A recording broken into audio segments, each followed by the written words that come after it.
Shu bitta rediska atyokni shunchalar haydashini bilganimda bu retseptni oldinroq sinab ko'rardim. Agar siz taroziga chiqqaningizda -2 kilogramm bo'lishni istasangiz, aynan taroziga chiqishdan bir kun oldin shu retseptni tayyorlab ko'ring. Retsept mavsumiy va juda ham arzon turadi. Qizlarjonlar, aynan rediska asosida tayyorlanadigan bu retsept sizni tanangizda yig'ilib qolgan ortiqcha suvlar bor-ku, xuddi shuni haydab beradi. Hozir sizga retseptni tayyorlashni tekinga o'rgataman. Siz esa like bosib qo'ying. Retsept uchun bizga 3-4 ta rediska, yarimta bodring va yarimta kivini po'sti bilan kerak bo'ladi.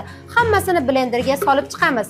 Endi esa yarim stakan qaynab sovitilgan suvni solamiz. E'tibor bering, retsept juda ham kam, ya'ni bu uxlashdan oldin qilinadigan retsept.